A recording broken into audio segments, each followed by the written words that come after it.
बेटा यहाँ पे मल्टीनोमियल थ्योरम का थोड़ा सा एक्सप्लेन कर रहा हूँ। देखो, जब x plus y plus z की पावर n है उसको हमें एक्सपैंड करना होता है। तो सबसे पहले बेटा हम जनरल टर्म लिखते हैं, तो पावर में n है, n फैक्टोरियल आएगा, नीचे alpha factorial, beta factorial, gamma factorial. और अल्फा बीटा गामा तीनों जो वेरिएबल्स हैं उनकी पावर बनती है, x की पावर अल्फा, y की पावर बीटा, z की पावर गामा। ओके।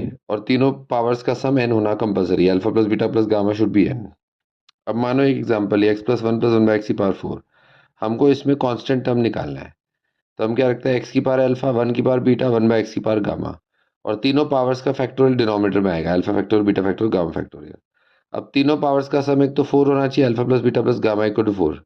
हमसे कांस्टेंट टर्म पूछा है, इसका मतलब x की पावर यहाँ पे और नीचे डिनोमिनेटर में x की पावर सेम होनी चाहिए, मतलब अल्फा और गामा सेम होना चाहिए। राइट, तो वो इसलिए लिया ताकि कांस्टेंट टर्म बने। अब एक हम टेबल बनाते हैं, तो अल्फा गामा दोनों 0 0 लिया तो बीटा 4 होगा क्योंकि सम 4 है। अगर अल्फा गामा दोनों 1 1 लिया तो बीटा 2 होगा। अगर अल्फा गामा दोनों 2 2 लिया तो बीटा 0 होगा। तो मतलब तीन टर्म्स में कॉन्स्टेंट्स आएंगे। अब उस कॉम्बिनेशन से आप कोफिशिएंट लिख लो। यहाँ पे तो देखो, ये सिर्फ एक्स का टर्म ही आएगा, मतलब वो तो कैंसिल हो जाएगा, वन की पावर बीटा वन ही होता है, मतलब कांस्टेंट टर्म सिर्फ कोफिशिएंट से ही बनेगा। तो पहली रो में 0 4 0, तो 4 फैक्टोरियल अपॉन 0 फैक्टोरियल का square into 4 factorial. Second row में 1 2 1, तो 4 फैक्टोरियल अपॉन 1 फैक्टोरियल का स्क्वायर इंटू 2 फैक्टोरियल।